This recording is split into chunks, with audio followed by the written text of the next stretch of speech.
우리 2025년 교회 구호를 함께 외쳐봅시다. 믿음으로의 1%의 아멘. 우리 전진하는 한 해 되시기를 주님의 이름으로 축원합니다.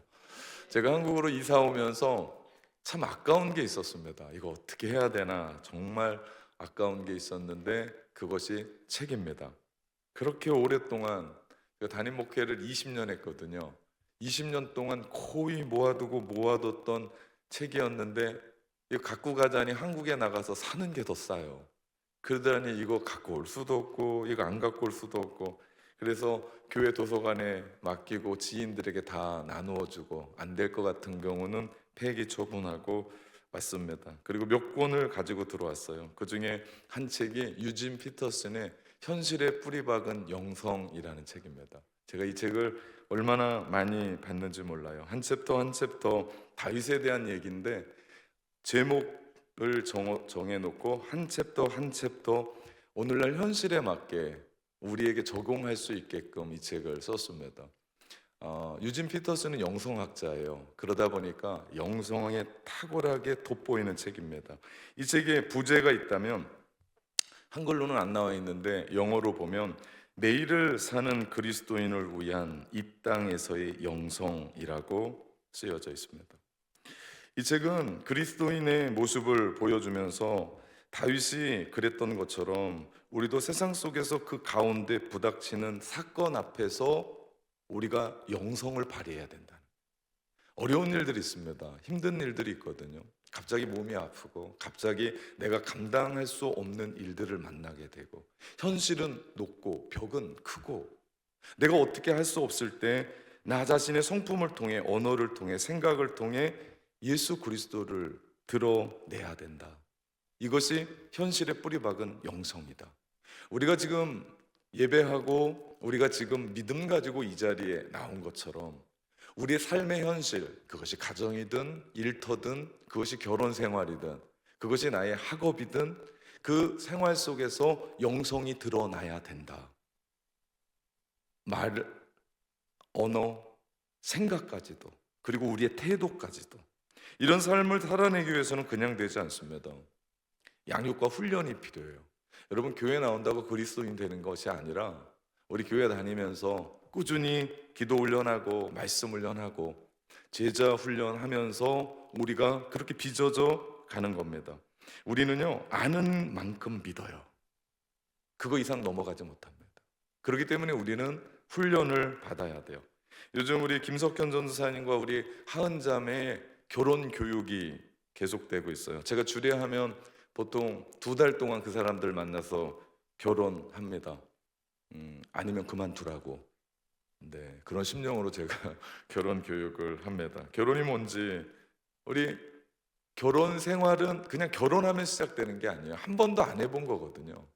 그러다 보니까 성경적인 결혼은 뭔지, 나는 그 사람을 정말 사랑하는지, 그리고 나의 자아상은 어떤지, 그리고 내가 가지고 있는 대화법은 뭔지, 그리고 지금 내가 드러나는 성품은 나의 가정에 누구한테 영향을 받았는지, 나의 부족한 점은 뭔지, 이런 것을 얘기하다 보면 그 사람을 이해하게 되거든요. 이해하면 공감하게 되고 기다려주고 참아주고, 그러면 결혼 생활이 아름답게 이루어져요.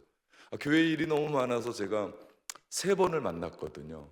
2월 22일이 결혼식인데 앞으로 4번 만나야 돼요. 근데 시간이 없어요. 그래서 결혼 날짜를 옮기자. 제가 그러고 있는 상황입니다. 제가 목사로서 부담스러운 예식이 2가지가 있어요. 하나는 장례식은 부담스럽지 않아요. 뭐 천국 가셨는데 뭐 부담스럽게 뭐가 있어요. 결혼식은요, 제가 해놓고도 기도를 해야 돼요. 하나님, 이들 갈라서지 말고 끝까지 행복하게 살아야 됩니다. 얼마나 부담이겠어요. 세례 예식 부담이에요. 하나님, 이들 주 떠나지 않고 세례 받을 때 그 심령 가지고 끝까지 믿음 생활해야 됩니다. 라는 그런 마음으로 제가 끝까지 기도해주는 2 예식이 있는데요. 그만큼 양육과 훈련이 중요해요. 오늘 우리 이 예배 끝나고 목장 리더와 부리더들이 비전센터 3층에서 수요일마다 교육해요. 양육합니다. 왜 그래요?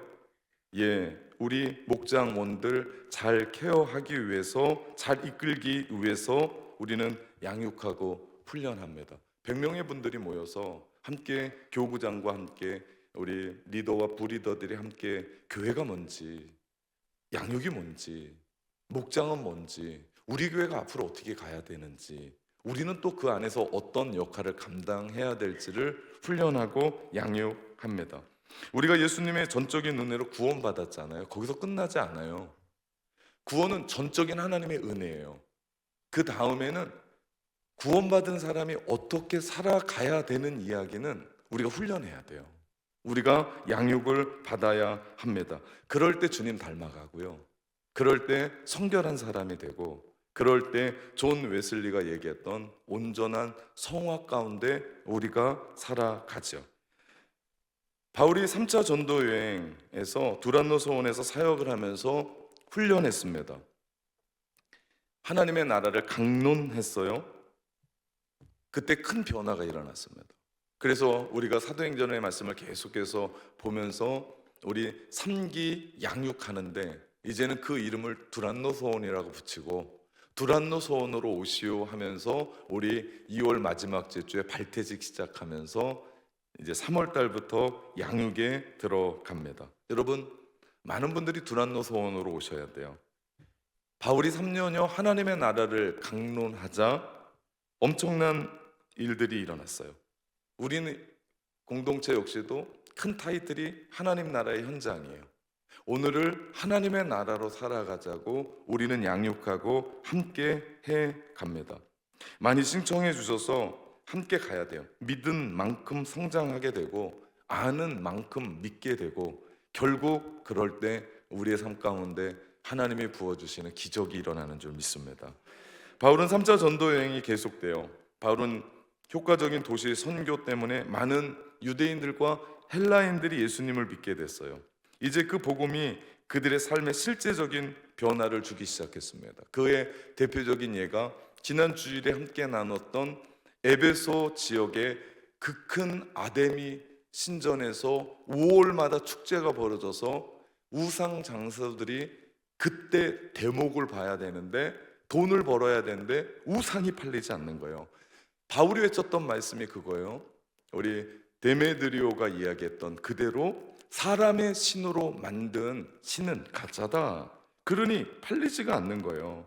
그래서 데메드리오와 은세공업자들이 모여서 큰 소동을 벌였죠. 자신들의 이득 때문에 되어졌던 일들이었고, 그 소동으로 말미암아 엄청난 일들이 있었는데 지혜로운 서기장을 통해서 그 소요를 잠잠케 합니다. 에베소에서의 소요가 잠잠하게 되자 비로소 바울은 3년여 에베소 사역을 마무리해요. 그리고 헬라 지역으로 갑니다. 여기서 그리스 지역은 아가야의 수도였던 고린도를 의미합니다. 그리고 이곳에서 다시 3개월 동안 머물면서 교회를 세우고 성도들을 양육해요. 그런데 우리가 이 구절에서 반복되는 단어 하나를 발견하게 되는데, 그것은 바울의 1차, 2차 선교 여행 때는 보이지 않았던 하나의 단어입니다. 그것이 격려라는 단어예요. 우리가 3차 전도 여행의 의미는 다르다고 이야기했습니다. 1차와 2차는 맨 땅에 헤딩하듯이 개척 전도였어요. 3차는 전도했었고 교회가 세워졌던 곳을 돌아다니며 돌보고 격려하고 세움을 위한 일이었습니다. 아기를 낳는 것보다 더 중요한 건 아기를 잘 키워가는 거예요. 학교를 가는 것보다 더 중요한 것은 내가 그것에 맞게 공부를 하는 겁니다. 구원 받는 것보다 더 중요한 것은 내가 구원받은 자로서 하나님을 위해서 어떻게 살 것인가 더 중요해요. 자식만 낳으면 안 돼요. 낳는 것도 중요한데 그 자식을 하나님의 뜻대로 주의 교양과 훈계로 기르는 것, 이것이 더 중요합니다. 이때 필요한 것이요, 영적인 아비의 마음이에요. 바울은 또 다른 서신 갈라디아서에서 이런 말을 합니다. 4장 19절, 나의 자녀들아 너희 속에 그리스도의 형상을 이루기까지 다시 너희를 위하여 해산의 수고를 하노라. 바울의 복음 전도, 바울의 격려는요, 여인이 아이를 낳는 고통과도 맞먹었어요. 그래서 지역을 다니는 곳곳마다 수고를 아끼지 않았어요. 제가 목회하는 것도 우리 목장의 리더들과 부리더들이 헌신하는 것도 교회 곳곳에 우리 교회 사이즈의 곳곳에서 헌신이 펑크가 나잖아요. 그럼 우리 교회의 일들이 마비가 돼요. 이제는 누군가 한 사람이 진두지휘를 할 수 없는 교회입니다. 있는 그곳에서 부서장들과 함께 그 일들을 감당해 내야 돼요. 주방이면 주방, 방송실이면 방송실, 차량팀이면 차량, 주차면 주차, 안내면 안내, 새가족이면 새가족, 어른들 섬김이면 섬김. 이게 하나하나 일들을 보면서 다른 게 아니에요. 모두가 다 바울이 이야기했던 해산의 고통을 감당합니다. 우리 교육목장에 아이들이 참 많거든요. 출석만 230이에요. 그러고 보니까 선생님들이 참 많아요. 이번 2월 15일에 교사 컨퍼런스를 하게 되는데 그들 안에 해산의 고통이 없으면, 물론 우리 결혼 안 하고 우리 대학생들이 많아요. 그들이 어떻게 알겠어요? 그러나 그들 마음 가운데 그 어린아이, 그 청소년, 그 대학생들 이끌어 간다라는 게 이렇게 힘들고 어렵다는 것을 깨닫는 해산의 고통이 감당해야만 영이 살아나죠. 세상에 그냥한 건 없어요. 그 사람이 주께로 돌아오고 영이 살아나기 위해서는 누군가의 해산의 고통이 필요하다. 여러분, 우리도 마찬가지예요. 우리가 이렇게 신앙생활하는 것 같고 잘하는 것 같고 뭔가 하는 것 같잖아요. 내가 하는 것 같습니까? 천만의 만만의 말씀이에요. 누군가가 해산의 고통으로 여러분을 이끌었고 여러분을 위해 기도했고 지금도 중보하기 때문에 우리가 주님만 바라보는 줄 믿습니다. 오늘 7절 말씀해 보니까 그 주간의 첫날에 우리가 떡을 떼려 하여 모였다라고 말합니다. 이 첫날은요, 안식 후 첫날 얘기합니다. 우리로 말하면 주일날이에요. 주일날 들어와 성도들이 떡을 떼기 위해서 모였습니다. 떡을 떼기 위해서 모였다라는 이야기는 예배하려고 모였다라는 얘기예요. 초대교회는 아직 성찬과 예배가 분리되지 않았었습니다. 교제와 예배가 하나였던 거죠. 여러분, 교회에서 함께 성도의 교제로 떡을 떼며 식사하고 함께 차 한 잔 마시는 것 얼마나 중요한지 몰라요. 우리 예배만 드리고 그냥 가잖아요. 반쪽이에요. 함께 교제해야 돼요. 함께 식사하고 함께 애찬을 나눠야 됩니다. 그 당시에 애찬은 아가페였습니다. 그래서 서로가 서로에게 함께 사랑을 고백하고 함께 식사했어요. 우리 교회에서 함께 성도의 교제로 떡을 떼며 식사하고 함께 교제하는 것 얼마나 중요한지 모릅니다. 초대교회에는 이런 우리들에게 함께 먹는 것에 집중했어요. 여러분, 우리 토부 식당에서 주일날마다 함께 먹습니다. 함께 먹을 때 비밀이 있어요. 우리 조상들도 이 비밀을 알고 심지어는 설교 시간에 이런 표현을 써서 될지 모르겠지만 잘 먹고 죽은 귀신은 때깔도 좋다라고 할 정도로 잘 먹어야 돼요. 잘 먹어야 풀려요. 그런데 가끔 혹자는 교회는 먹는 곳이냐라고 묻는 분이 있어요. 그럼 제가 뭐라고 그럴까요? 예, 먹는 거죠. 예, 밥도 먹지만 영적인 양식도 먹습니다. 우리 교회 예배 왔는데 주일날 식당 밥이 맛이 없어요. 김치가 맛이 없어요. 그러면 그 다음에 또 오겠냐고요. 그죠? 그날 제가 말씀에 죽을 썼다 합시다. 근데 밥은 맛있었어. 다시 올 확률이 있을까요? 없을까요? 다시 있죠. 그죠? 영의 양식도 맛있고 육의 양식도 맛있고 성도들이 함께하는 그 부분이 좋고, 우리 옛말에 또 그런 말 있잖아요. 코 밑이 열리면 마음이 열린다. 입이 열리면요 마음이 열리게 돼 있어요. 그래서 우리 토부 식당의 밥은 뭐 여지없이 맛있어요. 이 본당에 우리 3층에 우리의 영의 양식도 맛이 있기에 우리 교회가 부흥하는 거예요. 그냥 부흥하는 거 아닙니다. 네. 오늘 날이 추워서 그런지 눈을 뚫고 와서 그러는지 저를 바라보고 하는 아멘의 소리가 약하니까 제가 설교하기가 싫어지고 이거 계속 해야 되는지 말아야 되는지 모르겠어요. 하려면 하시고 말라면 맙시다. 네, 그래야 돼요. 현실의 뿌리박은 영성이 초대교회에서 식탁에서 이루어졌어요. 밥과 식탁은 현실입니다. 그죠? 집에 갔더니 밥이 안 나와. 그럼 남자들 어때요? 예, 화내요. 네. 다 큰 어른이 밥 안 나온다고 화내겠냐? 그런데 화나요. 현실이에요, 현실. 밥 먹는 건 현실입니다. 뿌리박은 현실. 우리의 이 신앙이요, 뜬구름 잡는 게 아니요, 우리의 현실입니다. 이것을 가리켜 식탁의 영성이라고 이야기하죠. 해질 무렵 하루의 일과를 마치고 들어와 성도들이 어떤 사람의 집 3층 다락방에 모였어요. 오늘로 말하면 이 예배예요. 우리 직장과 일터 그리고 가정에서 7시 반에 이 자리에 모여서 함께 찬양하고 예배한 것처럼 이 자리에 모였어요. 내일 바울이 떠나는 날이 됐어요. 그러니 바울 마음 가운데 얼마나 그 복음의 열정이 강한 사람입니까? 그래서 밤이 늦도록 강론했어요. 지난번 말씀드렸던 것처럼 오늘 본문 7절과 9절에서 강론했다고 이야기를 해요. 강론은 지금 제가 설교하는 것처럼 그냥 일방적으로 얘기하는 것이 아니라 제가 이 밑으로 가서 마이크를 잡고 질문을 하고 답을 하고 또 질문을 하고 답을 하고 그러면서 이 이야기가 오랜 시간 더 길어졌어요. 그리고 바울의 마음은 어떻게 보면 조급할 수도 있어요. 왜? 하나님 나라의 복음을 더 전하고 이들로 하여금 더 살아내게 하고 격려하고 위로하고 또 함께 하려고 하는 그런 마음이 더 컸기 때문에 그 시간이 길어졌어요. 그러다 보니까 유두고라 하는 청년이 3층 난간 창문에 걸쳐 앉았다가 졸다가 떨어졌어요. 근데 죽어버렸어요. 유두고라는 이 이름은 당시 노예의 이름으로 사용된 것을 보면 하루 종일 열심히 일했던 사람이에요. 해질 때까지. 그리고 나서 불이 났게 밥을 먹었는지 안 먹었는지 모르게 그 자리에 나와 있는 거예요. 저는 이 청년의 열심을 봐요. 왜? 졸더라도 교회 가서 졸자. 하나만이라도 듣자. 그러다가 졸다가 그만 창문에서 떨어져 버렸어요. 큰일 난 거예요.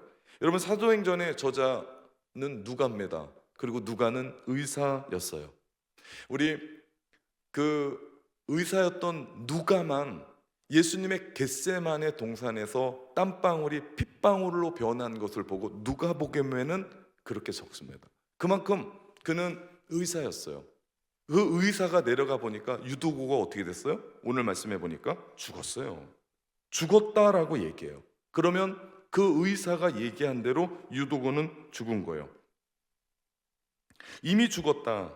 바울이 얼마나 놀랐을까요? 강론 열심히 하다가 침 튀겨가면서 말씀 전하다가 강론을 멈추고 내려갔어요. 엘리야가 사르밧 거하부의 아들을 붙잡고 그랬듯이 엘리사가 수넴 여인의 아들을 붙잡고 그랬듯이 그 위에 엎드려 그와 하나가 되어 기도합니다. 교회에서 말씀을 듣다가 그럴 일은 없겠지만 의자에서 떨어져 죽었다고 하면 소문이 어떻게 날까요? 그죠? 가장 큰 건 누군가가 죽은 거예요. 그리고 또 하나는 왜 늦게까지 설교를 해서 그런 일이 됐냐? 왜 그 사람은 집에 가지 않고 됐냐라고 분명히 책임 공방을 이루어가고 또 그것에 대해서 이야기를 하고 그러면 의자 우리 또 바꿔야 돼요. 바울이 내려가서 유두고의 시신을 사랑하는 마음으로 끌어안고 간절히 기도합니다. 그리고 외쳐요. 떠들지 마라. 생명이 그에게 있다. 복음이 전파되는 힘쓸 때 우리 지난주에 에베소에 소동이 일어났습니다. 큰 소동이었어요. 그때 저는 우리 교회를 빗대서 우리 교회를 통해서 우리 교회 주변에 있는 우리 별로 안 좋은 해로운 가게들이 문을 닫고 그들이 와가지고 적지 않은 소동으로 교회 앞에서 교회 물러가라, 교회 때문에 우리가 망했다라고 하는 그런 소동을 벌이는 교회가 되자라고 제가 외쳤습니다. 성령님의 능력이 있고 살아있는 하나님의 역사가 있는 교회 안에 소동이 있는 건 당연하다고 말씀을 드렸어요. 우리가 여기서 멈추면 안 돼요. 우리가 오늘 바울이 이야기했던 것처럼 우리는 또 외칠 수 있어야 돼요. 떠들지 마라. 생명은 예수님께 있다. 여러분, 우리 안에 그 소동뿐만 아니라 우리 안에 생명에 대한 근원에 대한 당당함이 우리 가운데 있어요. 이것이 복음이에요. 믿는 자들에게 주시는 하나님의 능력이 복음 아닙니까?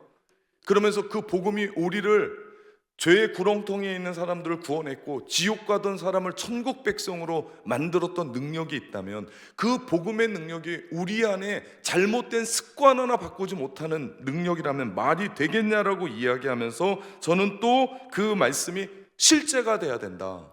뜬구름 잡으면 안 돼요. 아주 우리의 삶 가운데 밥 먹는 것처럼 현실이 돼야 돼요. 땀 흘리는 것처럼 현실이 돼야 돼요. 그것이 우리의 영성 가운데, 우리 가운데 있어야 돼요. 우리에게도 또한 외부 사람에게도 하나의 울림이 돼야 됩니다. 그것이 바로 죽은 자로 살리시는 하나님의 능력. 여러분, 그거 아십니까? 우리가 영적으로 죽었던 사람들이에요. 그거 아십니까? 우리는 하나님 안에 소망도 없었고 원수였고 아주 질적으로 안 좋은 사람들이었어요. 그럼에도 불구하고 예수 그리스도의 십자가의 능력이, 그 보혈이 우리를 구원해 주신 줄 믿습니다.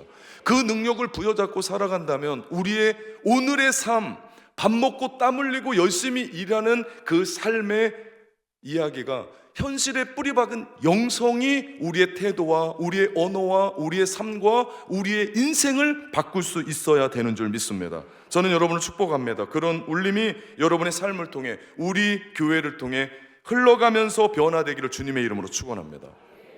바울은요, 그 영적인 에너자이저 같아요. 우리 배터리 광고에 보면 이런 그 배터리가 막 달려다니는 걸 보셨을 겁니다. PPT 띄워주시라. 예. 이 일이 있은 후에 무슨 얘기예요? 사람이 죽었다가 살렸어요. 우리 바울이 정말 간절하게 이게 끝입니다라고 하면서 살렸어요. 그러면 거기서 멈출만도 해요. 그런데 어떤 일이 일어났습니까? 밤새서 교제하고 떡을 먹고 다시 교제하기 시작해서 날이 새기까지 이야기하고 떠났다라고 성경은 이야기합니다. 드로아의 성도들이 12절 말씀해 보니까 죽었다 살아난 그 청년으로 말미암아 어땠다 그래요? 큰 위로를 받고 격려를 받았다라고 이야기합니다. 제가 오늘 이 말씀을 보면서 바울이 몇 살이었을까 궁금해지는 거예요. 아니 도대체 몇 살이었기 때문에, 몇 살이었기에 밤을 새서 이렇게 했을까? 1차 전도 여행이요, AD 45년이었어요. 바울의 나이 41세. 그리고 12년 13년 후 AD 53년에서 55년이 바울의 3차 전도 여행을 보면 우리는 바울이 54세에서 56세 정도 될 거라고 생각합니다. 지금 56세, 53세는 청년이에요, 청년. 근데 그 당시 AD 51년, 지금은 AD 2025년, 2000년 전에 사람들의 평균 연령이 얼마였겠냐고요. 우리나라도요, 그 한 20년 전에만 해도 60의 한갑이었어요. 큰 잔치를 했습니다. 그죠? 그런데 지금 시대가 지나면서 어때요? 60은 청년이에요. 70이어도 그 노인정에 안 간대요. 왜냐하면 80 먹은 노인네가 자기보다 막내라고 심부름 시켜서 안 간다고 말씀을 하시더라고요. 그러니 바울로 생각하면 정말 이 엄청난 힘 아닙니까? 그는 나이가 들었어도 청년의 정신으로 살아갈 수 있었던 이유가 뭡니까? 다메섹 도상에서 만났던 예수 그리스도, 부활의 예수 그리스도, 그 복음에 미쳐서 그가 달려나가는데 그의 육신적이고 생물학적 나이는 아무것도 아니에요. 그것을 뛰어넘습니다. 여러분, 유엔이 정해놓은 청년이 65세까지예요. 65세. 자, 손을 들어봅시다. 나는 65세 미만이다. 손을 드시라. 좋습니다. 이분들이 청년입니다. 자, 중년을 말씀드리겠습니다. 66세부터 79세까지예요. 자, 중년은 손을 드시라. 이분들이 중년이에요. 제가 제 아내가 집에 가서 여보, 당신이 이야기하는 그 권사님들 할머니라고 얘기하는데 우리 어머니보다 나이가 적은 분들이라고 저한테 얘기를 하더라고요. 그래서 이제는 바꾸기로 했어요. 여러분, 할머니 아닙니다. 청년 아니면 중년이라고 제가 말씀을 드릴게요. 우리가 신앙생활하면서 지치지 말아야 돼요. 말한 대로 돼요. 내가 젊지 그러면요, 내가 머리 스타일부터 옷 스타일부터 어깨를 피고요, 내가 당당하게 그 삶을 살아냅니다. 걸음걸이부터가 달라져요. 근데 내가 늙었지라고 생각하면 그때부터는 아무것도 못해요. 주의 몸된 교회에 대해서 일하면서 우리는 유도구와 같은 사건들이 있을 수 있어요. 왜 아니겠습니까? 그런 어려운 일들이 있어요. 그럼에도 불구하고 우리는 멈추면 안 돼요. 끝까지 가야 돼요. 절대 멈추면 안 돼요. 그래서 2025년 우리의 주제가 전진 아닙니까? 하나님의 비전을 품고 전진하라. 여러분, 신앙생활은요, 머무는 건 없어요. 머물면 추락입니다. 머물면 마이너스예요. 신앙은 1%씩이라도 계속해서 전진해 가야 됩니다. 멈춰서는 안 돼요. 사역도 마찬가지예요. 누가 그러더라고요. 제 앞에서 못한다고 그러면 그날로 아웃이니까 끝까지 그거 붙잡고 가야 된다라고. 아니에요. 괜찮습니다. 네, 어려우면 저 찾아오세요. 그럼 제가 기도해 드릴게요. 그리고 계속 같이 가야죠. 네, 멈춰서는 안 돼요. 절대 누구 핑계 대지 말고요. 그 사람 미워서 못하겠다, 혹은 내가 힘이 들어서 못하겠다, 여러분 원망도 하지 말고요, 사랑한 마음 가지고 끝까지 가는 겁니다. 이게 얼마나 중요한지 모릅니다. 그거 아십니까? 우리가 포기하지 않으면 우리 하나님 포기하지 않으세요. 끝까지 우리와 함께 하시고요, 능력 주시죠. 제가 말씀드리잖아요, 하나님은 우리 가운데 너 할 수 있냐 없냐를 묻지 않으세요. 너 할 거냐 말 거냐고 물으세요. 우리가 한다면 하나님은 사람을 붙이시고 능력을 주시고 하나님의 권능으로 우리를 이끌어 가시죠. 그래서 결국은 해 나가게 할 줄 믿습니다. 마찬가지예요. 끝까지 계속해서 여전히 한결같이 우리가 하나님 나라를 위해서 전진해야 될 이유가 여기 있습니다. 우리가 하나님의 비전을 품고 여기까지 왔어요. 여러분, 그 현실이 비전센터 아닙니까? 정말 놀랍지 않아요? 저는 생각할 때마다 밥 먹지 않아도 배부르고요, 잠을 어떻게 자는지 모르고 늘상 바라보면서 행복해요. 건물이 아니에요. 건물이 아니에요. 우리 믿음의 공동체가 믿음을 보여준 거고, 결국은 비전센터 일기 사역을 통해서 하나님의 놀라운 일들을 이루어 갈 줄 믿기에, 그렇기 때문에 하나님이 일하시니 우리도 일하는 줄 믿습니다. 하나님이 전진하시니 우리도 1%씩 전진해 가는 줄 믿습니다. 저는 오늘 바울의 태도를 보고 싶은 거예요. 다 죽은, 의사도 안 된다라고 하고 고개를 저버리고 끝났습니다 판단한 그때 바울은 어떻게 합니까? 그 위에 엎드려. 제가 감동을 받았어요. 우리는 안 된다고 하면 끝이라고 생각해요. 거기서 그만둬요. 빈정 상해요. 마음 상해요. 그런데 의사인 누가가 죽었습니다 라고, 시한부가 아니고 죽었어요. 끝났어요.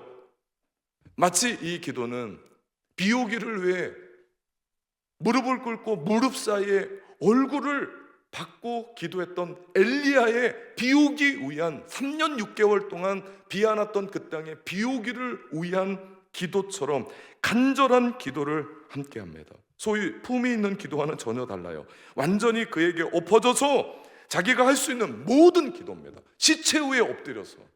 우리 만지기도 싫어하잖아요.